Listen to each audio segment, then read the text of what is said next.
This is an iHeart podcast. Guaranteed human. On June 11th, 1998, a deputy from the Los Angeles County Sheriff's Department went missing.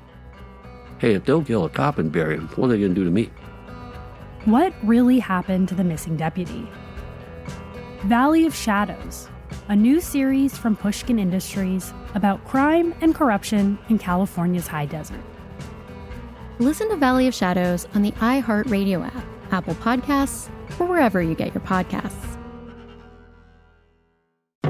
When segregation was a law, one mysterious black club owner, Charlie Fitzgerald, had his own rules. Segregation in the day, integration at night. It was like stepping on another world. Was he a businessman, a criminal, a hero?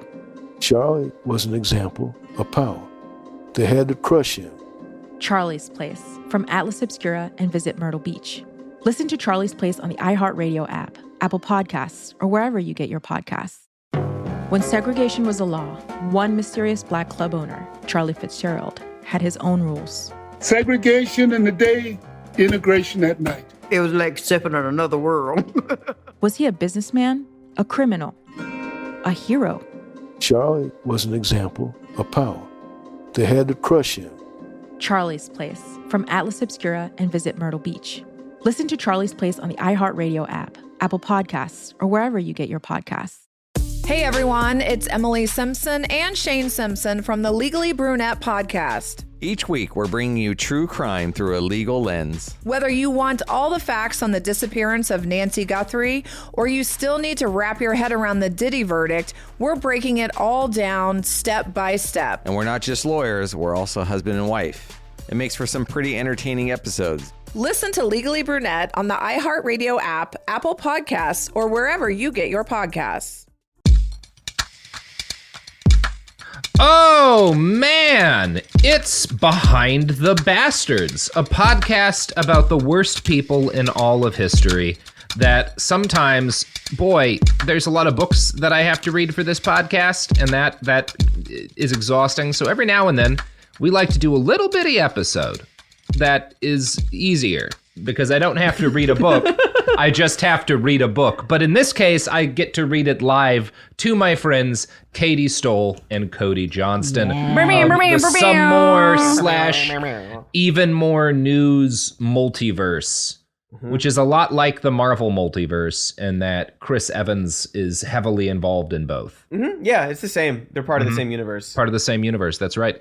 Cody, you are famously playing She-Hulk in a new series of movies. And Katy, a lot of people don't know this, Iron Man's stunt double in all of the original Iron Man movies. For the last 20 years. Yeah, for the last 20 years, that's right. Hey, sorry that dried up for you. Yeah, it does. It is a shame that there's no more Iron Man roles, but I have a feeling we're all going to do fine in this new career we have, in which we're going to be reading a very special book by Rush Limbaugh titled Rush Revere and the Brave Pilgrims. Wait. So... Wait a second. Wait, fuck you, man. Hold on. Yeah. When you showed me this book, I didn't realize he wrote it. Oh, I mean, thought allegedly it was just like some wrote it. bizarre like fan fiction that you got on like. No, look at this. Look at this cover. What? I want you to look at this fucking cover. Stare into it. Looks like a romance novel, kind of. But between this person and their horse. Yeah, you've got like a big-headed caricature drawing of Rush Limbaugh in colonial garb and his horse. And I know, because I've read a couple reviews of this, that's his sidekick. He's a talking horse. Oh boy, is this name the plot of these stories, as far as I have learned from reviews, I haven't read the book yet, but I've read some reviews, is that Rush Revere is like a history teacher at a public school, and he goes back in time to teach kids the history of the United States of America. This is fucking amazing. Yeah, I mean, these are #1 New York Times best-selling books, and one of the things, there's a lot. You liar! Why would you lie?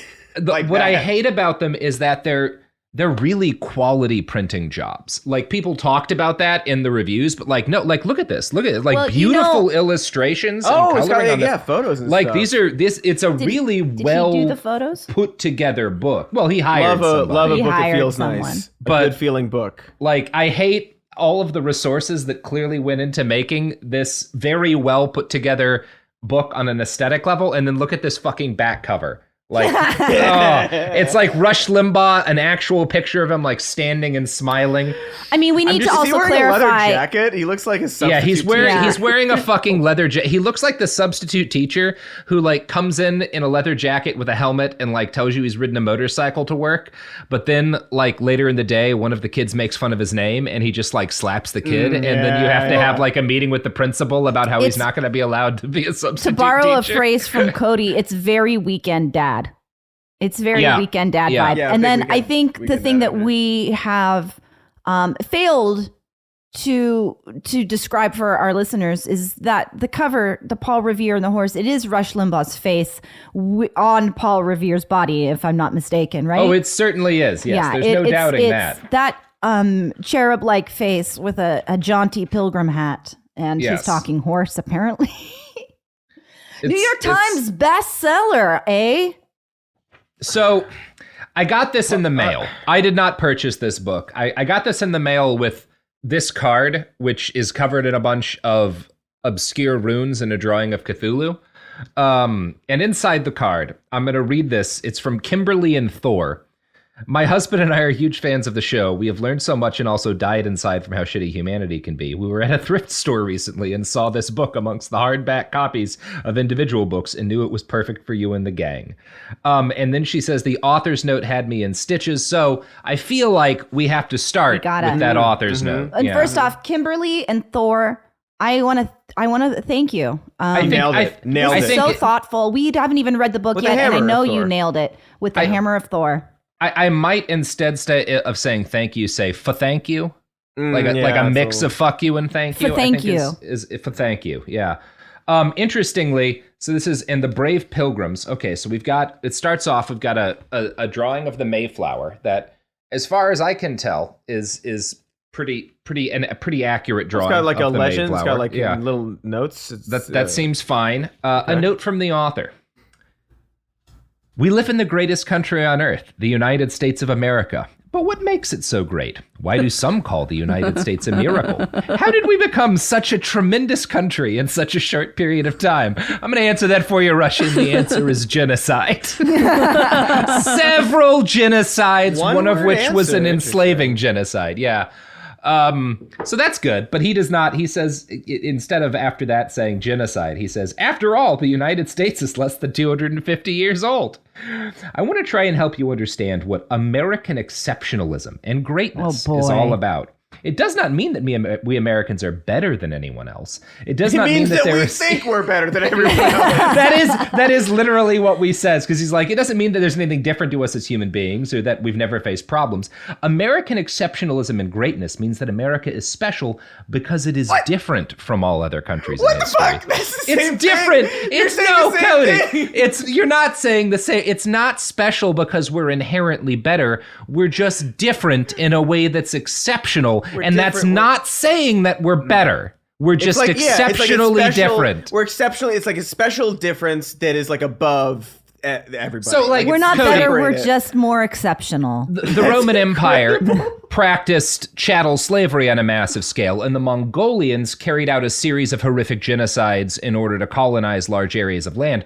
But those are different than what the United States did because the people spoke different languages. Oh. See, they were speaking like Latin and whatever get that outta here. Mongolian. No, we did it. Thank you. We did that stuff when while speaking English, which means it's fine. It's okay. It's good that we did it. So much more sense. That's what now. makes us special. Is that we spoke English. The words that we used were the words that we used same were meanings different. of the words, more or less, but absolutely the same meanings, but different words. Different sounds. That's all that matters. Yeah.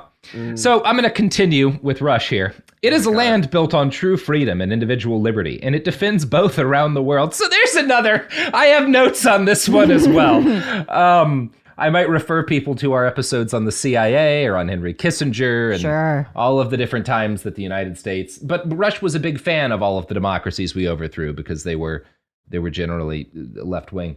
I don't know. This is what's kind of one of the things I read when I was prepping for this was a Chicago Tribune review of this book, which I might pull up for a second. But basically, the author was like, yeah, Rush Limbaugh is like a right-wing ideologue, but the book's actually fine. It doesn't have, much that's objectionable, and the history is okay, and it's like a pretty good children's book. And like as soon as reading it, what I think is dangerous about this is that Rush is obviously doing this to groom children, right? Like that's the reason you write a book like this is to like groom but I thought the children left was full of groomers.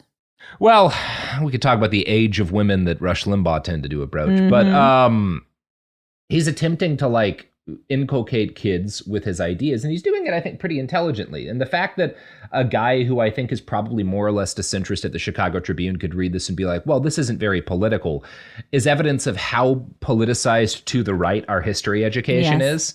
Because like one of the things that guy, I have to bring up the Chicago Tribune article because there's a quote from it that is, I think, like emblematic of kind of some of the things that most Americans just tend to kind of like accept as read and that I found kind of like unsettling. Here's the exact line.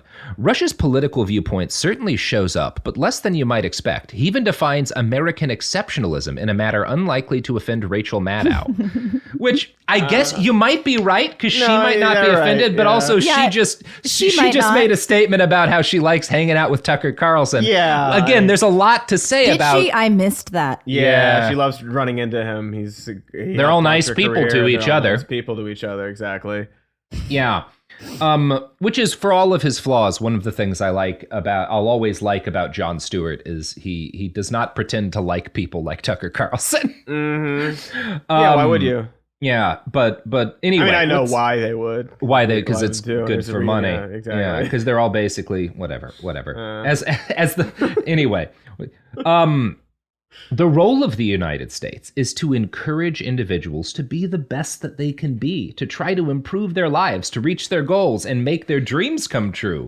In most parts of the world, dreams never become more than dreams. In the United States, they become true every day. I had a friend with a dream of dying.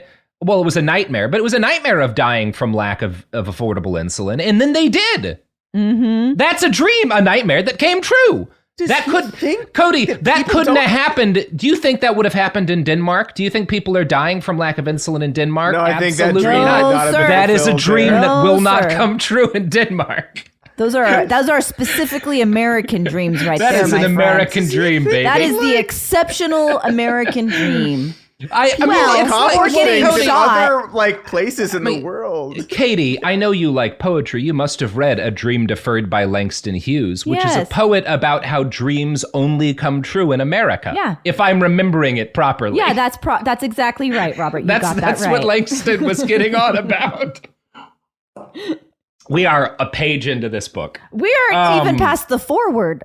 No, this is a note from the author. Foreword is kind of gauche.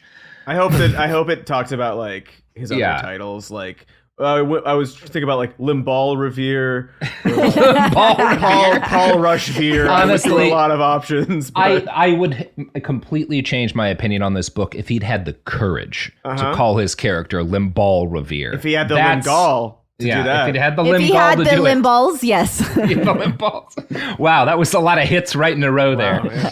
All right, I'm going to continue. The sad reality is that since the beginning of time, most citizens of the world have not been free. I wonder some sort of where they weren't free. Which places in the world have had unfree people in them?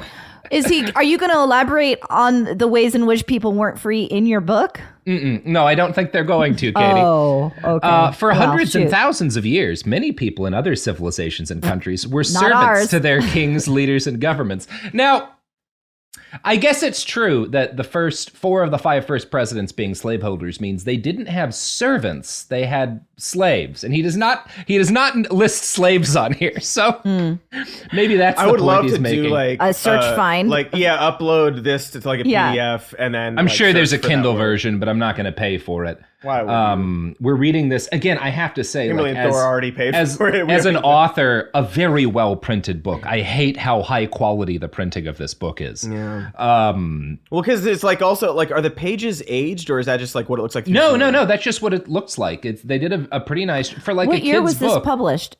It's very recent because I can, as a conservative like kid, when I was like 9 or 10, I can imagine getting this book from a family member or something.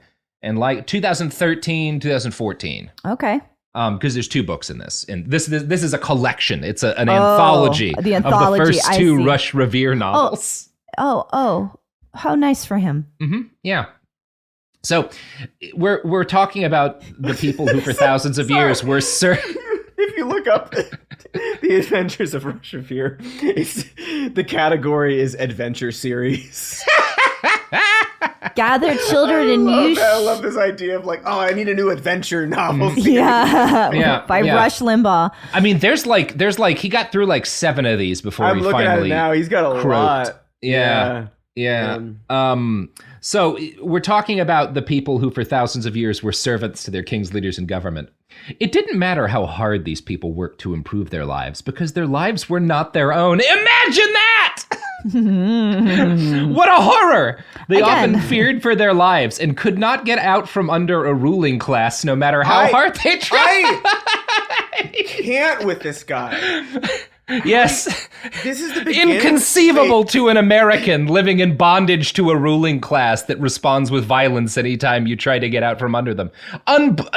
Something we can't comprehend here. Just an unfathomable situation. Mm-hmm. Is this still the author's note? Yes, this is still the author's note. We're barely making it sentence by sentence.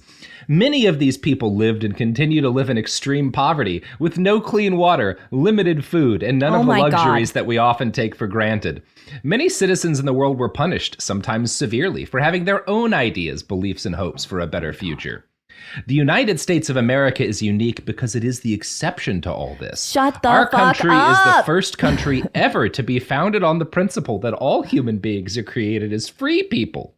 The founders of this phenomenal country believed that all people were born to be free as individuals. I'm sorry. I'm just circling back to what you've already mentioned. But this article, a pretty accurate description, the author's note is completely false. It's all lies. It's an adventure tale. But these are also, what he's doing successfully here is he is reframing his specific line of right-wing bullshit, which most centrists dislike. Rush Limbaugh is not a guy who had a big listenership of centrists.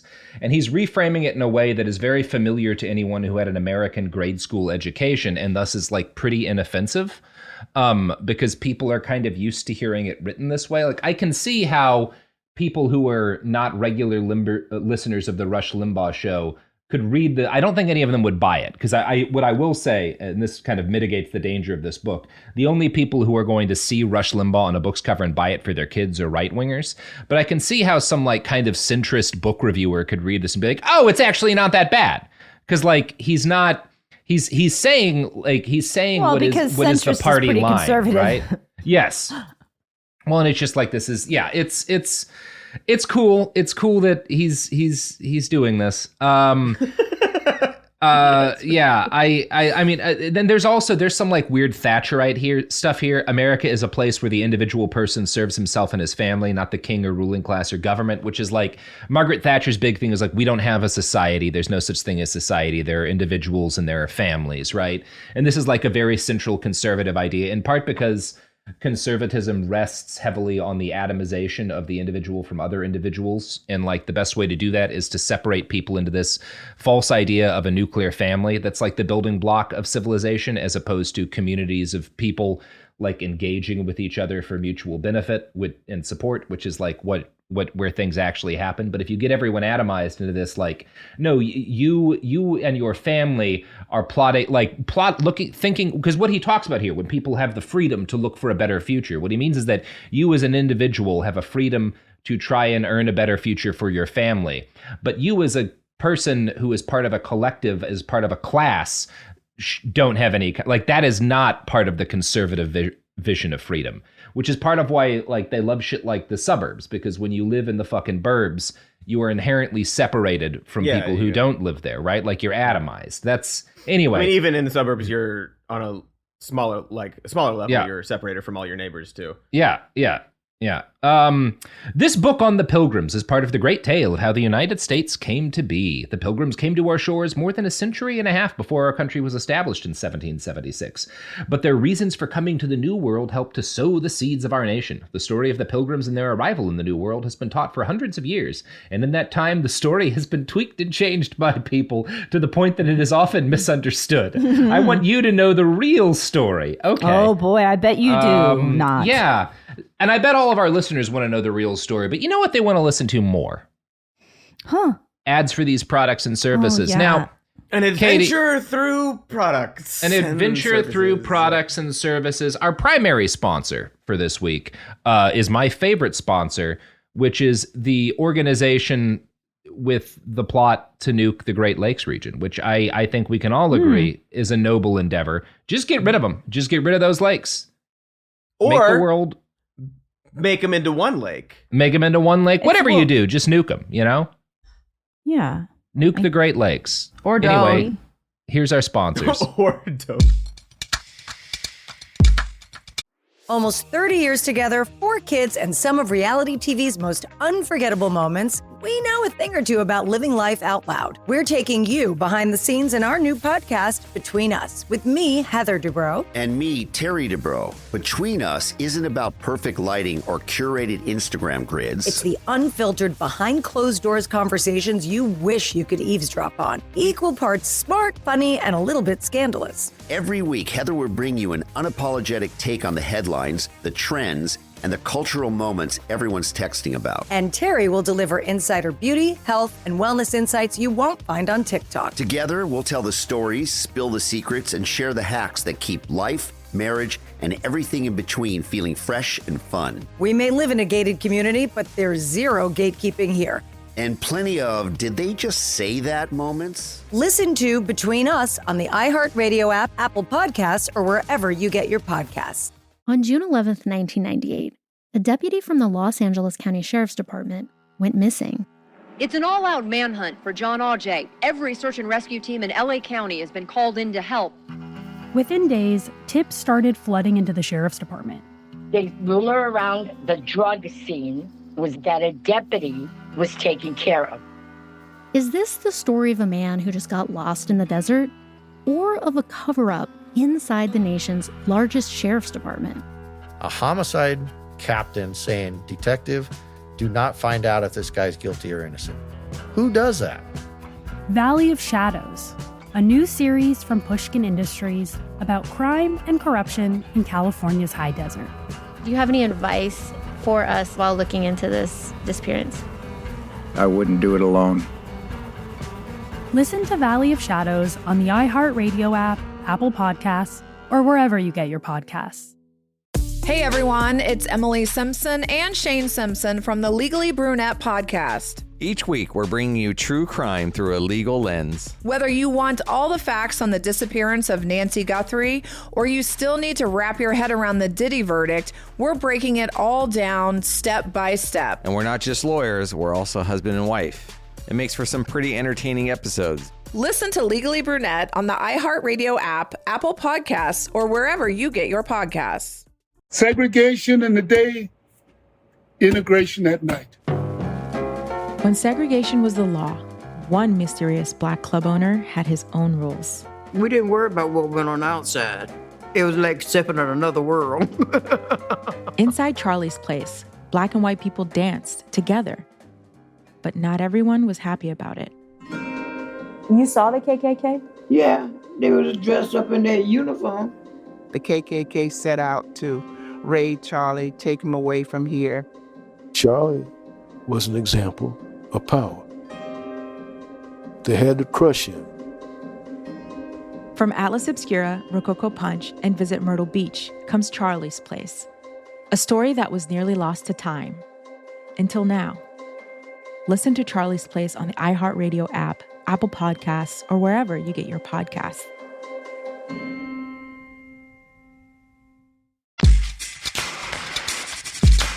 We're back. Sophie hates it when we talk about nuking the Great Lakes. That's because she thinks that all of the brave men on the Edmund Fitzgerald deserve to die. Sophie. Wow. Yeah, Sophie, She wow. is nodding, about she's that. nodding along. Wow. It's Big not. smile on her To face. be fair, it's not the worst thing Robert's accused me of. So I'm like, all right. Okay, so wow. So I was just praising the construction of this book, and most of like the illustrations are pretty well put in. This one is not. This one's not great. I love it. I'm looking. It is a very crude Photoshop of like a ruddy-faced pill addict Rush Limbaugh's head on a colonial body. It's Jib Jab. It's a Jib Jab. It's Jib Jab. It It's looks from Jib shitty. Jab. And his head's here's bigger the than best the part. body. He's got a little map, and it says it's listing out like the Northeast coast. It's got like Newfoundland, Cape Cod, New England, Virginia. But instead of spelling Plymouth right, I want you to see. Cody, can you read out how he spelled Plymouth? Or can you see? It's all reversed on the thing. What the hell? I'll read it. It's all going to be reversed on the thing. Plymouth. Plimoth. Wait, no, fuck Plymouth? you. Wait. Yeah. Hold on. Yeah, Why did he spell it Plymouth? Oh, buddy. Because nobody cared that much about the facts. They wanted to make this look enticing to kids, and I think it does. Again, it's a colorful book, but the that's Jib just Jab shit. of him? Yeah, it's bad. It's bad. Nobody read it and cared. Yeah. No, I mean, it was a New York Times bestseller. These were all #1 on the bestseller list when they dropped. Yeah, but nobody cares. We'll hope. Yeah.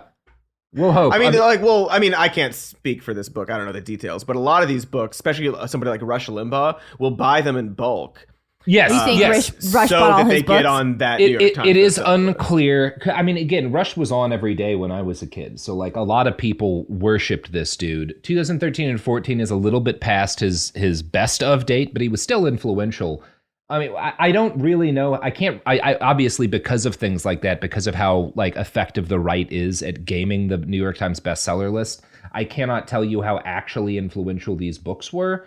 But, I mean, I just as a kid who listened to him almost every day for years and years, I do feel like there's a pretty decent chance there's a lot of kids who were like, because if you were 9 or 10 back when this book came out, you're 18 or 19 right now. We gotta have some listeners that have read these books. Have actually, because it's like for middle schoolers and stuff. So like, I'm thinking they like put them in school libraries. 10 to 12, 13, 14 maybe is kind of like the age for this. Maybe like 9 to 12, something like that. But I kind of suspect there's a lot of like graper types who encountered these books when they were kids. Yeah. But we'll see. We'll see. I mean, I'm trying to find the because they have usually the New York Times on their bestseller list. They have a little icon next to books on the list to indicate if a lot of them have been bought in bulk, because they know that that's one of the. They probably didn't have that back then. They probably didn't have it back then. I need to note real quick. Sorry, the Jib Jab photo of him inside the book that you showed us. Yeah. The face of him, and you can confirm this for me if you could. It's the same photo from the cover. His head.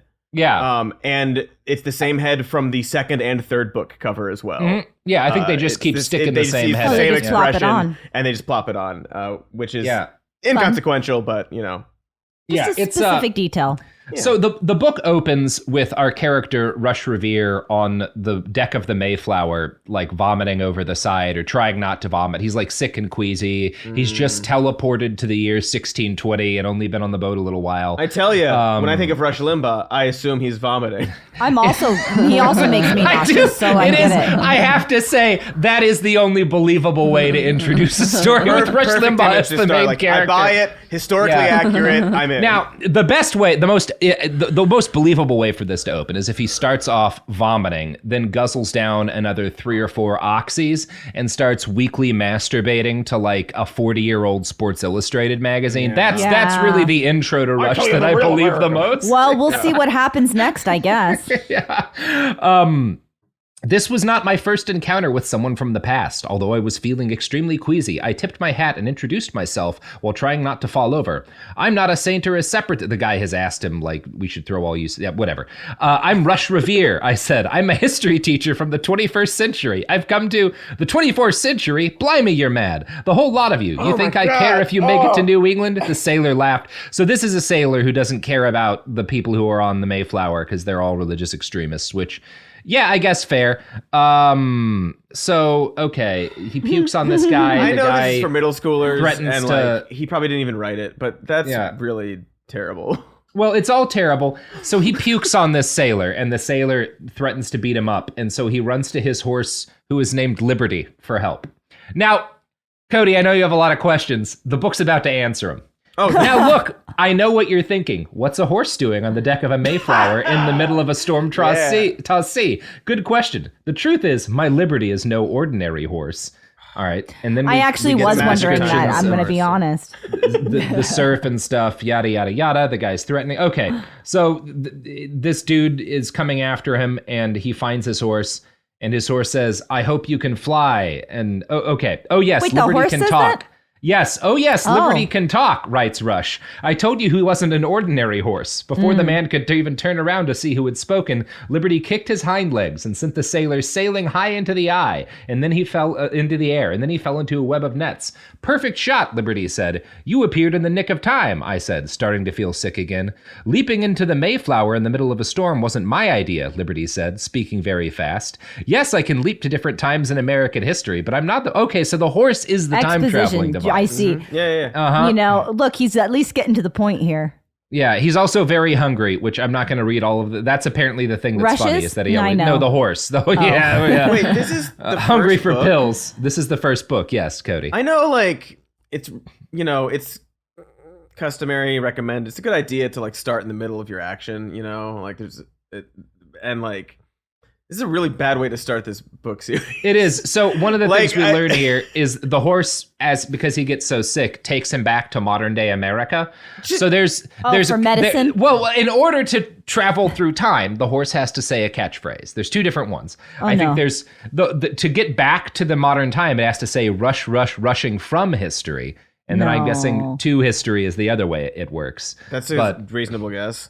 Yeah, that's the prologue. Now we're in chapter 1, where he's back at his job as a high school or middle school or whatever teacher. Yeah, middle school. Yep. The school bell rings, yada yada. Principal Sherman also comes into the class. Oh boy, I wonder if Sherman's going to be the bad guy because Sherman beat the Confederacy. I don't know. We'll see if this principal winds up sucking. Pinning that one. The principal of Manchester Middle School was not a small man. If the door frame were any smaller, the principal would have to duck his head and twist his way into the classroom. I stood outside in the hallway as the door closed, but watched and heard what was happening through the door's small window. Attention, everyone. Please take your seats, said the principal with authority. He stood at the front of the classroom, hands at his sides, while his eyes scanned the desks and chairs. I have an important announcement. The room went silent. It was apparent that the Principal Sherman did not tolerate disrespect. I have some unfortunate news, he said. Your teacher, Miss Borrington, needed some extra time away from the academy to help care for a sick family member. In the academy? Nobody calls a middle school the academy. The academy. Okay, whatever. Anyway, he's introducing his substance. We had health insurance, and if nurses were covered, she wouldn't have to take time off from school. But also, doesn't Rush not that. Think people should take time off and would want this teachers paid docked and stuff? He does not explain this. He just calls it a middle school. But the fact that he says it's an academy and the principal announces that they have only the best teachers here, I think this is a fancy private school for rich kids. Yeah, only the best teachers. Yes, only the very best of teachers. Let's say the exceptional teachers, I would say, actually, an exceptional school. Oh, wow. So there's more exceptional than others. There's like a whole diatribe in here about the name Rush and how it's not a weird name. So he comes in and he like writes his name on the school board or on the chalkboard. Before I even and then like a girl raises her hand after he writes his name on the chalkboard. Before I had a chance to even call on her, she asked, "Your first name is Rush? That's weird. And why are you dressed like that?" she said. I could tell that this student was all business. If there were a pecking order in this class, she would probably be at the top of the food chain. I looked at my seating chart and replied, "Thank you, Elizabeth. Do you go by Liz?" She rolled her eyes and nearly grunted. "No, unlike some people, I have a real name. It's Elizabeth." "It's a lovely name if you like 4 syllables, I said, winking. "If you must know, my real name is Rusty, but when I was your age, my favorite class was history. In fact, I found myself rushing to history class every day I had it. Oh, boy. I would rush from my home, rush down the street, and rush through the school until I was sitting at my Boy, he desk. told her. I bet Eventually, he's my cool teacher now. started calling me Rush, and it stuck. Is this a true story from his life? No, that's not his name actual is Rush. no. His given name is Rush. Yes, that's his actual given Rush name. Hudson Limbaugh. Yes. That's his fucking Wait, his name. middle name's Hudson? Yeah. I love that that's, The third. Rush Hudson Limbaugh the third. Yes. Rusty. Oh, Fuck boy. you, Rush. Yeah, it's fucking unbelievable. Like, first off, absolutely not. That's nobody's backstory. Like, just like, you're like- doing like... Boy, you guys were so horrified when I said, would is say, that... well, Katie, I thought you were trying to slander the #1 achievement in American artistic history, the film Hudson Hawk, which I will not stand for I on won't. my podcast. No. Bruce Willis's greatest, nay, only contribution to civilization, the film Hudson Hawk. We're talking. I'm going to let it slide, but. Watch Hudson Hawk, people. Great film. So yeah, he then explains why he's dressed. Apparently, he's dressed obviously the way he's dressed in the Jim Jab clip art on the cover as like a colonial dude. So he explains that. Anyone guess who I'm dressed as? Students raise their hands. They guess George Washington. Good guess, but no. However, I am dressed as someone who fought in the same Revolutionary War as George Washington, and they assuredly knew each other. Are you Thomas Jefferson? Asked another student. Assuredly. No. However, another good guess. Yada, yada, yada. He's Paul Revere, They right? keep He's fucking saying Paul more Revere. white men because they can't tell the difference. Yes, it's fucking Paul Revere. So he has fucking interactions with these school children, which, boy, we just don't need to talk about that. Okay, then he brings his horse into class, Liberty. Yeah. How do you get the horse? I don't think we're ever going to explain how he got the horse. I'm sure at some point we're going to learn where the horse came from. But yeah, he introduces But it'll be his like, horse we'll into learn class. it through like somebody asking, where'd you get the horse? And he'll explain it. And that'll be that. All the kids You are can bring scared a of horse the to horse, school? except for a girl named Freedom. Well, I did once go to a school where kids rode their For a horses to bit. school. Yeah. But that was It was in the for middle a of nowhere. bit. Yeah, it was for a bit. What? What? Okay, so let's move past this school section because, boy, we just don't need. This goes on for pages. They're just talking. Get to the Students history. What the heck? We don't need any of this. So, Jesus God. Okay, finally, he takes a bunch of kids with him into the past. They go rushing to Did their history. Parents and sign the a horse. permission slip for that. I don't know. I don't think about that. I assume all children and their parents consent to go back in time if the teacher can time travel. If asked. Yeah, that actually does seem fair. The trip Or through like the time the portal. tragic school bus, right? Oh, boy. Guys, no? Thank God we're cutting that. We're just canceling for that one. The trip through the time portal was like jumping through a hoop. Instantaneously, we landed in Holland. I quickly surveyed the geography and discovered we were in a field not far from the Dutch port of Delfshaven. Thankfully, we were alone. So he doesn't get to decide where he's going. He just horse hops decides, on the right? horse and then like pops over to somewhere sometime. Yeah, he's in fucking, I guess, Holland, because that's where they set off from. He's looking for Puritans. Right. Yeah. Mm-hmm. Right. Okay. Right, Oh, right, good. sure. And now he's whitewashing the Puritans. This is great. The woman turned in my direction, but didn't stop walking. She stared at me as if I were some strange animal at a zoo. She quickly replied, if you're looking for Puritans, you found us. These, the Puritans? I had always imagined the Pilgrims as in clothing that was black, white, and gray. However, these people wore clothing that was dyed every color of the rainbow. A yellow shirt, blue breeches, green stockings, a red dress, a purple knitted stocking cap. I was sorely mistaken to think that I knew what the Pilgrims wore every day. It was time to get my class involved. Class, I said, these are the real Pilgrims. I pointed the lens of my smartphone towards the large group that had gathered. I guess they're watching it through his phone or some shit. I'm sorry. He is not taking into account how irresponsible this is to just all of these children in a different time. I mean, you could drastically change the events of history. I mean, that would be the best case scenario, right? If they somehow got these people killed and so they didn't colonize the Northeast. Yeah. Yeah, give him a few more years to get ready. All right, so we're learning about the fucking Pilgrims, and boy, I just do not want to. No. I absolutely do not want to, because I know there's some weird socialism shaming coming in the part about the actual colony and that they make, and yeah. So let's skip forward to that a bit here. Boy, this has been like 10 pages of him talking about how cool the Puritans are. Because they separated from the Church of England, and how they really just loved liberty as opposed to being weird religious extremists who wanted to be able to oppress people without being having to live under anyone else's rules. Anyway, I guess it makes sense that he would want to whitewash them for that, right? Yeah. So he travels back into the present, into the classroom to talk to the kids about what they've learned, and then Principal Sherman walks in. Yeah, and it's a whole thing. The principal demands an explanation because he's heard some weird shit. An explanation, I stalled. Well, yes, of course. I realized that Principal Sherman would eventually find a yellow wooden shoe outside the classroom window, so I began. We were discussing the Pilgrims and how they left England to escape religious persecution and settled in Holland along their journey to the New World. I brought a wooden Dutch shoe from my trip to the Netherlands as a bit of show and tell, and Principal Sherman interrupted me and said, pointing, "You mean like the one that's broken and splintered on the floor here?" I had forgotten about that one. Yes, and apparently wooden shoes are not very sturdy. Principal Sherman walked over to the window and saw the second shoe lying on the grass near a big oak tree. And yet that one looks just fine. I joined him at the window and said, okay, so this is all very boring. Boring. It's very boring. Yeah, it's very boring and bad. Okay. Wow. When do we get to the fireworks fest? Where's the good stuff? There's surprisingly more random classroom bullshit and discussion of Puritans in here than there is actual narrative action going on. Why? Yeah. I was told this was an adventure series. Yeah. Where's the adventure? I'm not getting...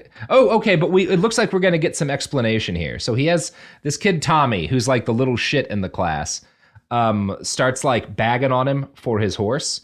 And yeah, okay.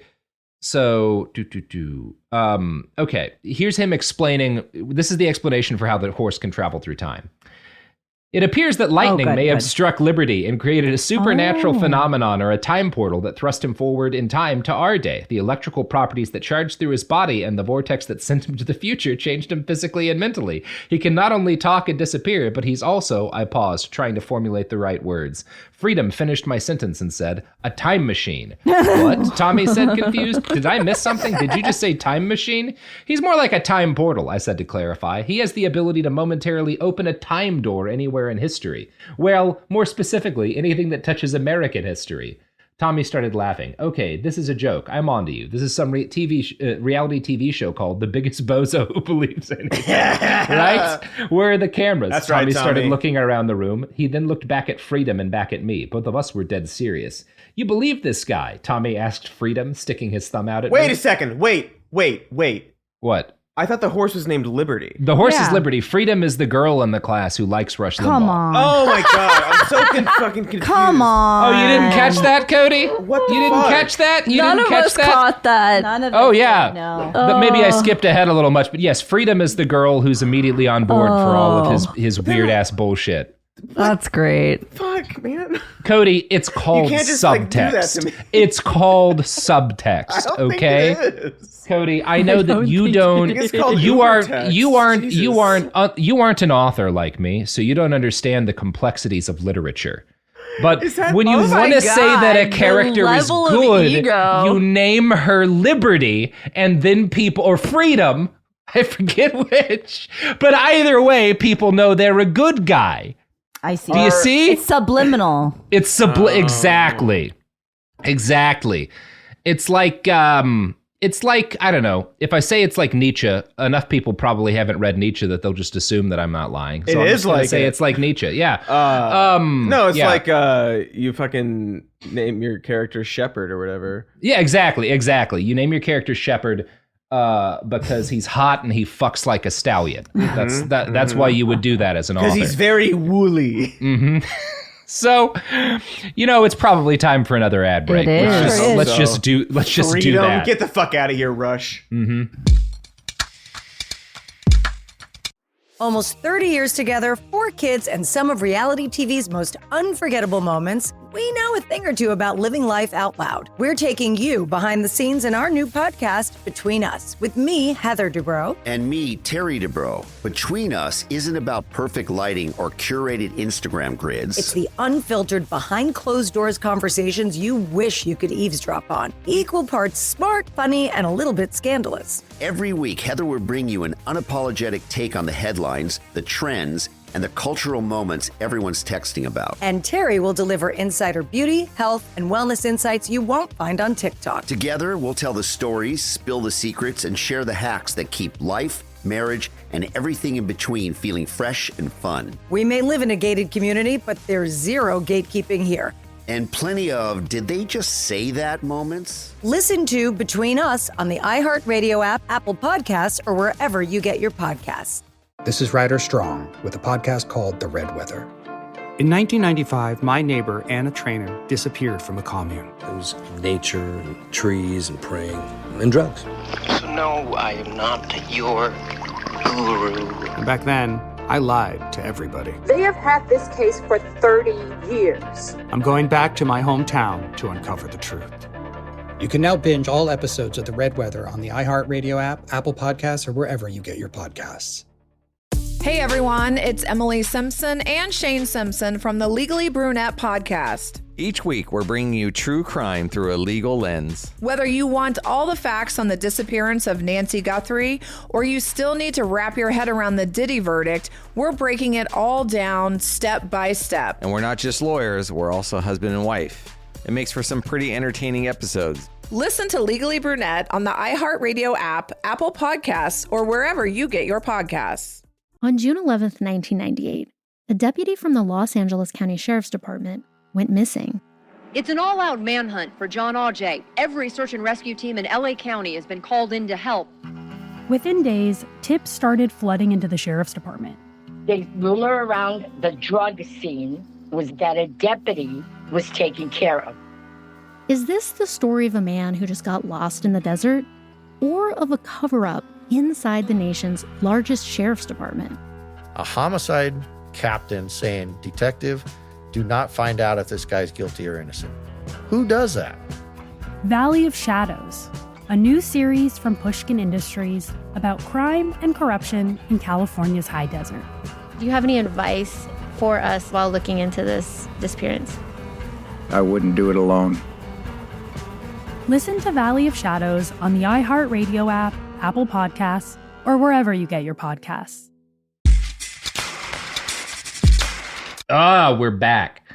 So Freedom tries to convince Tommy that Rush isn't lying about his time travel. Tommy's the hero of this story. Also, like, Rush, just say magic. Oh boy, there's something else going on here. Yeah, I love that he's now like he is in the text of his book sweatily defending the time travel mechanism that he's written into it. Also, Rush, just have this substitute teacher be an inventor who made he can also have a talking horse sidekick. Yes. Why does the horse have to be the time machine? Have to do it? Make That's a time just machine. sweaty and stupid. And it causes all of these questions that could be answered by saying, I built a time machine. Right. And I made my horse smart, because you know what? If you establish that this character is an inventor who's built a time machine, I'll believe that he has a talking horse that he scienced too. It's fine. It's fine. That is not going to be my problem with your work if you do it that way.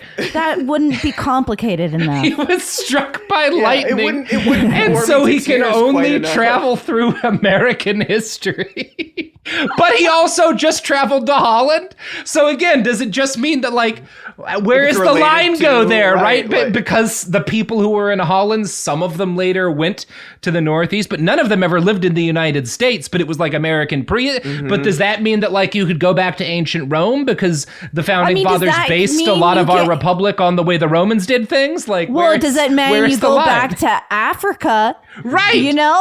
Like, Yeah, could you travel back to when, like, the Portuguese first started exporting slaves from Africa? Because that's as much a part of the history of this country as the landing on Plymouth.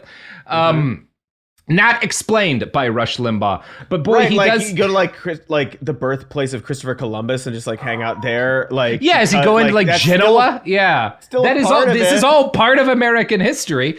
Is he, for example, going back further than the 1600s to, like, you know, indigenous, like to Cahokia, right? In like modern day, like Missouri, Illinois area, and like talking. No, I'm guessing he's not. I mean, you probably like. Can you go to like fucking Greece because you talk about democracy? Like, right? how, Yeah. like, Are how- you? what Are we you doing going to here? China because they invented gunpowder and Right, I that's was played a gonna say, crucial role in the colonization of North America?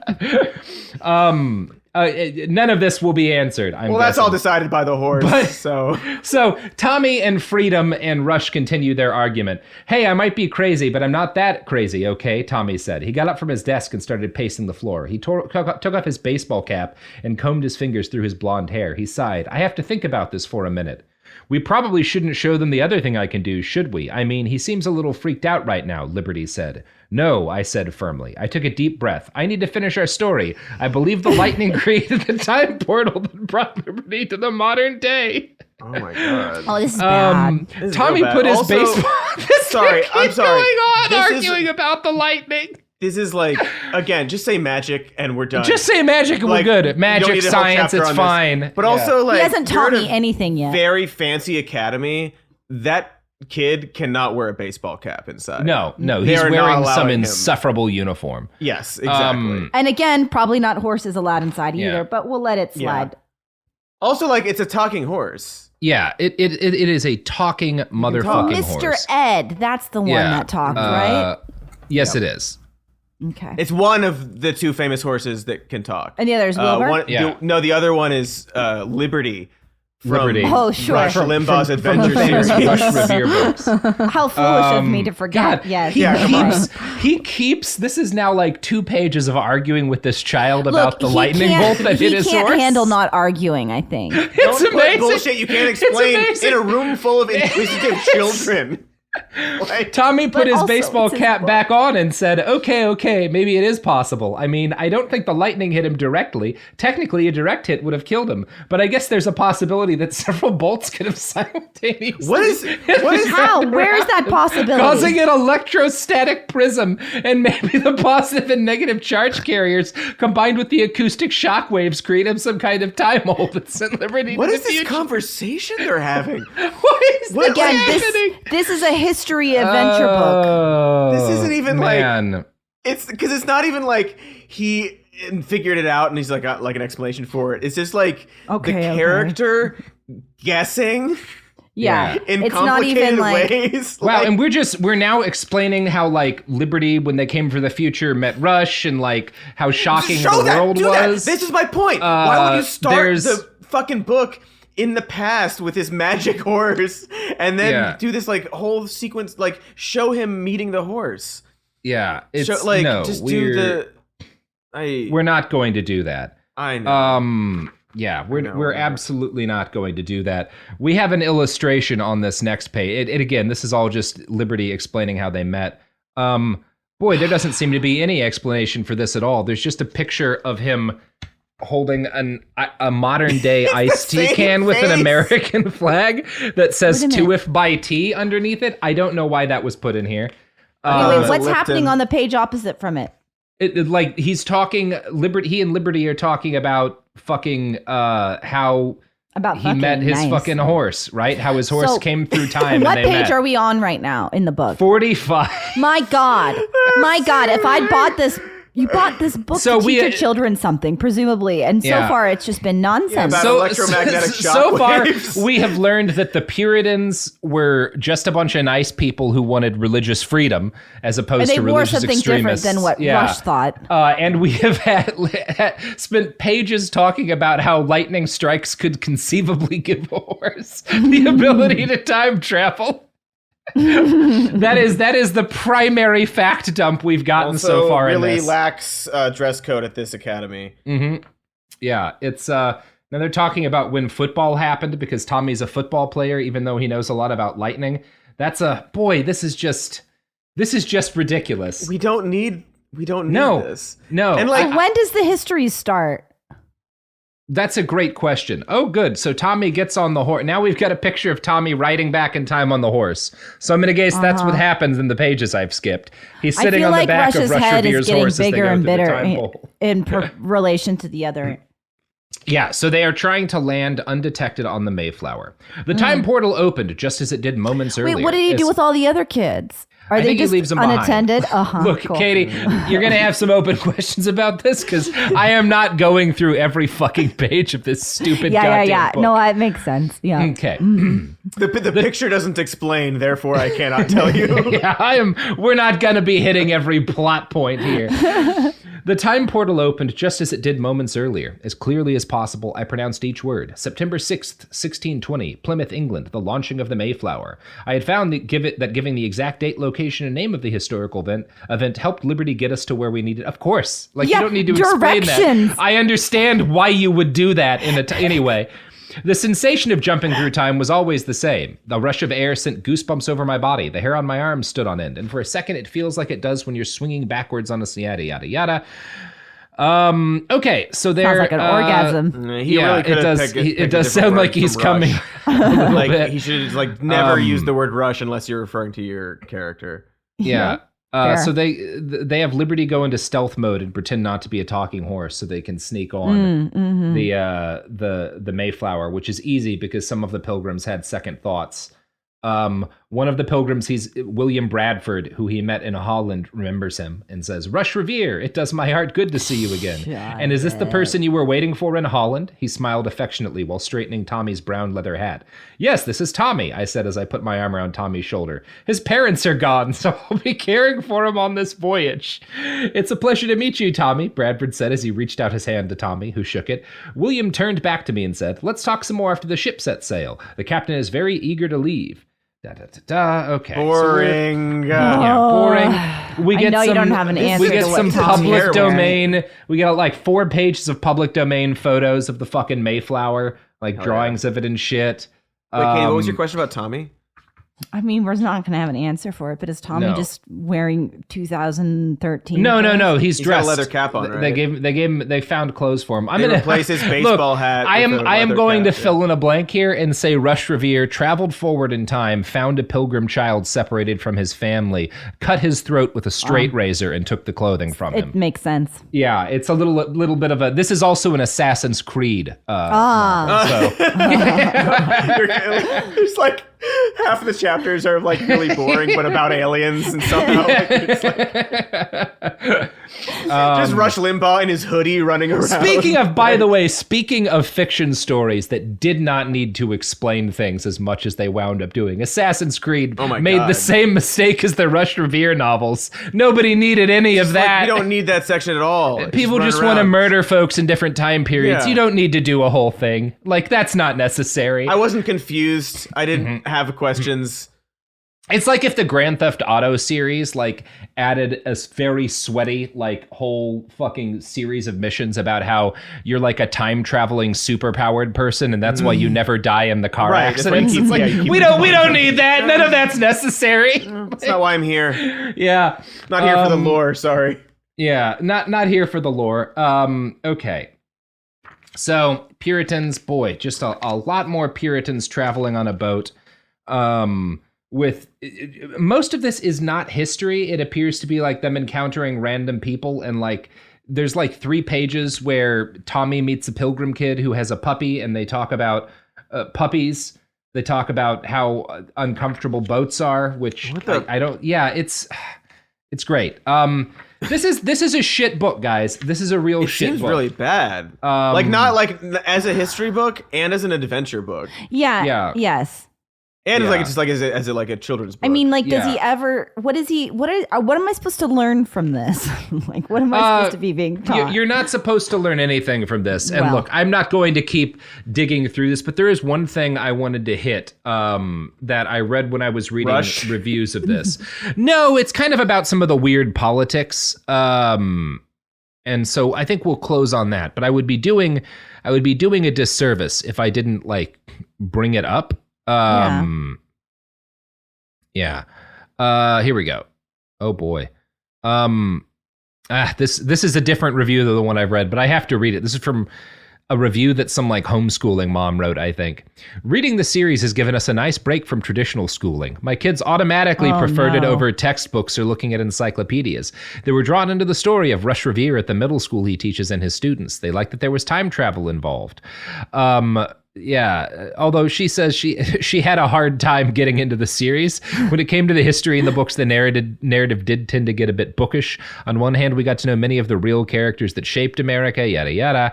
On the other hand, the characters would sometimes seem to go on a rant, spending a good amount of time explaining historical events and facts a bit unnaturally through chunks of dialogue. That's because all of the bits where he's explaining history read like fucking like Wikipedia pages that were just like copied and pasted out. So she doesn't like the part where you're teaching your children something.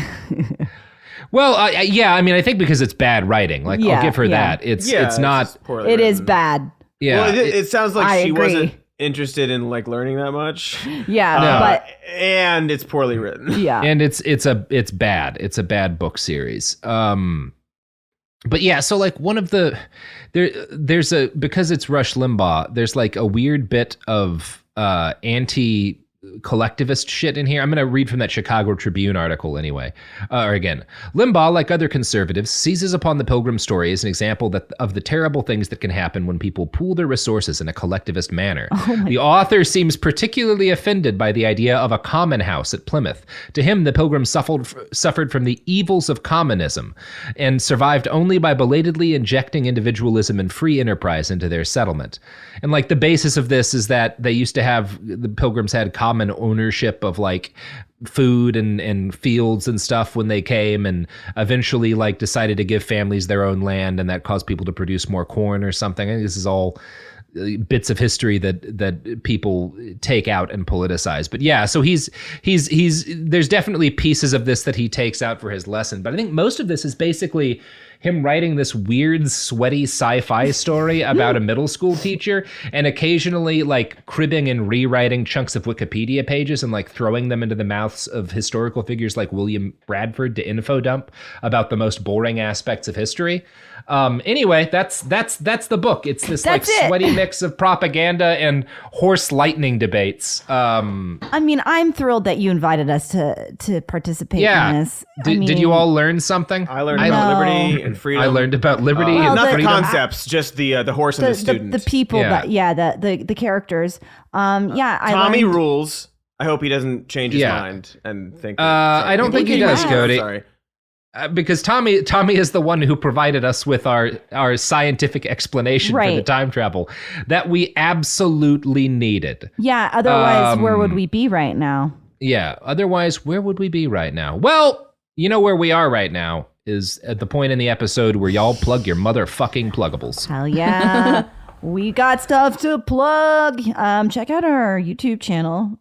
Some more news. Do that. We got a 3-hour episode about Jordan Peterson. Sure do. You do have a 3-hour episode about Jordan Peterson. So check that out. Go spend 3 hours with Jordan Peterson, just like those doctors in Russia who spent days and days and days with him. Many days with him while he was unconscious after they weren't allowed to do that going in America. Going cold turkey on benzos. And he's fine now. He's fine now. He's great. He doesn't.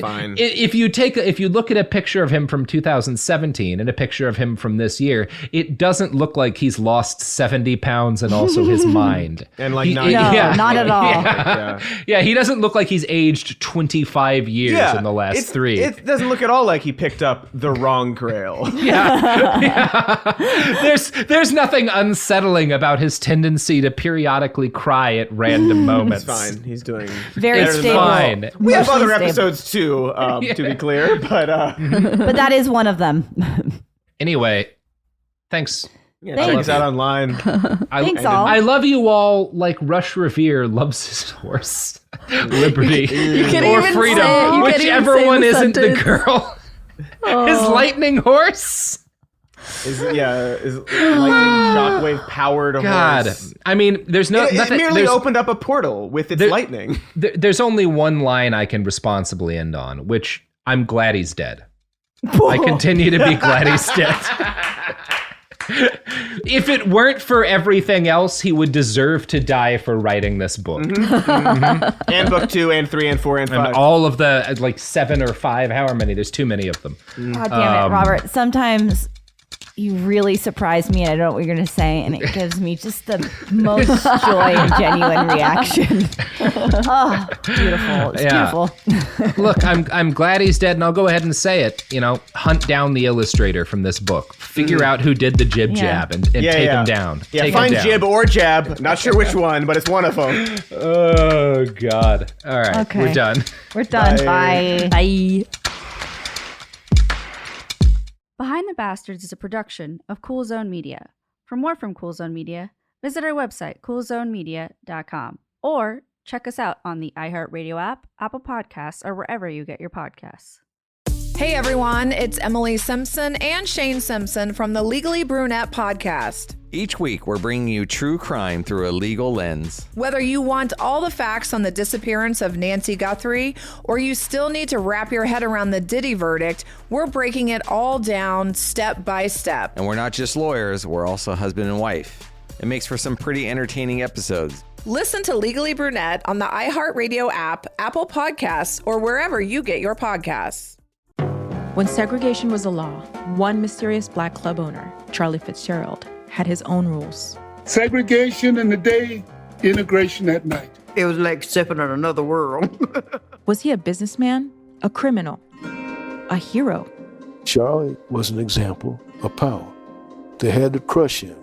Charlie's Place, from Atlas Obscura and Visit Myrtle Beach. Listen to Charlie's Place on the iHeartRadio app, Apple Podcasts, or wherever you get your podcasts. When segregation was a law, one mysterious black club owner, Charlie Fitzgerald, had his own rules. Segregation in the day, integration at night. It was like stepping in another world. Was he a businessman, a criminal, a hero? Charlie was an example of power. They had to crush him. Charlie's Place, from Atlas Obscura and Visit Myrtle Beach. Listen to Charlie's Place on the iHeartRadio app, Apple Podcasts, or wherever you get your podcasts. On June 11th, 1998, a deputy from the Los Angeles County Sheriff's Department went missing. Hey, if they'll kill a cop and bury him, what are they going to do to me? What really happened to the missing deputy? Valley of Shadows, a new series from Pushkin Industries about crime and corruption in California's high desert. Listen to Valley of Shadows on the iHeartRadio app, Apple Podcasts, or wherever you get your podcasts. This is an iHeart podcast. Guaranteed Human.